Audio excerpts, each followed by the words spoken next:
నా పేరు పుష్ప. ఇక్కడికి వచ్చిన పెద్దలందరూ మరియు మీడియా సంబంధించిన అన్నగారులకు అందరికీ నమస్తే. గత 3 సంవత్సరాలుగా మేము ఇక్కడ గుడిసెలు వేసుకొని నివసిస్తున్నాము.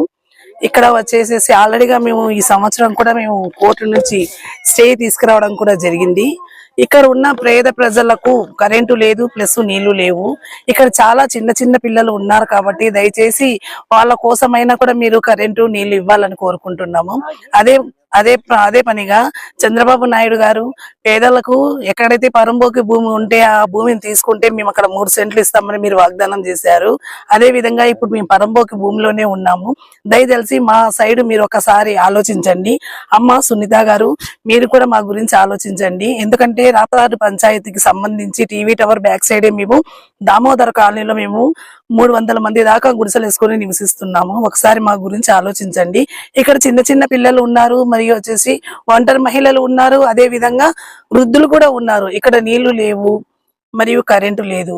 కరెంటు వేసుకున్నా కూడా కరెంటు వైర్లను కట్ చేస్తున్నారు. నీళ్లు కూడా మాకు ఇవ్వడం లేదు. దయచేసి ఇక్కడ ఉన్న మా అక్క చెల్లెలకు అందరికీ మీరు ఒక దారి చూపిస్తారని ఆశిస్తున్నాను. Thank you. నమస్తే, నా పేరు హయాద్ది. నేను ఇక్కడ మూడేళ్ల నుంచి ఇక్కడ ఉన్నాము. కానీ ఇక్కడ కరెంటు కొలత తక్కువ ఉంది, నీళ్ళు తక్కువ ఉంది. కానీ మా సమస్యలు ఎవరికి చెప్పుకోవాలి తెలియటం లేదు. కానీ మా బాధలు మీతో ఇలా వీడియోతో చెప్పుకుంటున్నాము. కానీ ఇక్కడ రామకృష్ణ అనేసి, జానకి అనేసి ఈ స్థలానికి ఆక్రమించుకోవాలనేసి కొత్త పట్టాలు పాతవి ఇవన్నీ తీసేసి దీనికి దొంగ పట్టాలు చేసి మా అందరికి ఇక్కడి నుంచి వెళ్ళిపోవాలని చాలా ట్రై చేస్తున్నారు, ఇబ్బంది పెడుతున్నారు. దయచేసి సునీత మేడము కానీ ప్రభుత్వము మాకి కొంచెము దయ కలిసి ఇక్కడ కొంచెం అవకాశం ఇచ్చేదట్లా చేయాలని నేను కోరుకుంటున్నాను. కానీ చిన్నపిల్లలు చూస్తుంటే మాకే బాధ అనిపిస్తా ఉంది. నైట్ పూట్ల దోమలకి దీనిలకి జ్వరాలు వచ్చి హాస్పిటల్లో అడ్మిట్ అవుతున్నారు. వాళ్ళు చూసేకి సౌకర్యం కానీ లేదు ఇక్కడ. కానీ మీరు కొంచెం దయచేసి కొంచెం ఇది చేస్తే బాగుపడతారు. విలేకరులకి అందరికి ఇక్కడ ఉన్న వాళ్ళకంతా గుడ్ మార్నింగ్.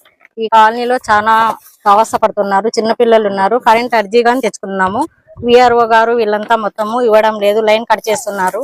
బయట వాళ్ళు వచ్చేసి చిన్నపిల్లలకి పాములు, తేళ్లు ఇవన్నీ ఉన్నాయి. చాలా మబ్బుగా ఉంది. ఇక్కడ ఉండాలనగానే చాలా కష్టం ఉంది. మీ హెల్ప్ మాకు కావాలని నేను కోరుకుంటున్నాను. నమస్కారము. మా ఇక్కడ 3 ఏళ్ల నుంచి మేము నివాసం అంటున్నాము. నివాసం ఉన్న తర్వాత కొంతమంది వ్యక్తులు ఈ చిన్న పెద్దన్న గారు, ఇంకా అతని అనుచరులు నాగభూషణం గారు, వీళ్ళంతా కొద్దిగా మాకు ఇబ్బంది ఇది గురి చేస్తున్నారు. కరెంటు తీసుకుంటే కరెంట్ తీసుకోకుండా చేస్తున్నారు వాళ్ళు. అందుకోసం కొద్దిగా మేడం ఏఈ సార్ గారు ఏమంటున్నారంటే, ఆయన మేము ఇచ్చేకేమి ఇస్తాము, వీళ్ళంతా ఒక 5-6 మంది వచ్చి మాకు కంప్లైంట్ ఇస్తున్నారు, వాళ్ళకి కరెంట్ ఇవ్వద్దని చెప్పేసి. అందుకోసం మేము ఇవ్వడం లేదు. అయినా సార్ ఇక్కడ చాలా ఇబ్బందిగా ఉంది. చిన్నపిల్లలు, ఒంటి వాళ్ళు, ముస్లిం వాళ్ళు చాలా ఇబ్బందికరంగా ఉంది సార్. ఇక్కడ పాములు, తేళ్లు తిరుగుతున్నాయి. కాబట్టి మీరు దయదలిచి మాకి కరెంట్ ఇచ్చేది, వాటర్ ఇచ్చేది చేస్తే. అంతా లేనోళ్ళే, చాలా మంది వయసు అయిపోయిన వాళ్ళు, పిల్లలు ఉండే వాళ్ళంతా ఉండారు.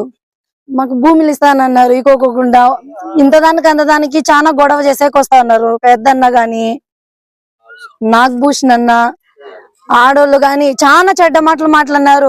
పచ్చి కూడా మాట్లాడినారు. మేము అడిగేపటికి ఫుల్ తాగేసి వచ్చేది. ఇక్కడంతా చాలా గొడవ చేసేసి పోయినారు. అంతా చాలా అంటే చాలా చెడ్డ మాటలు.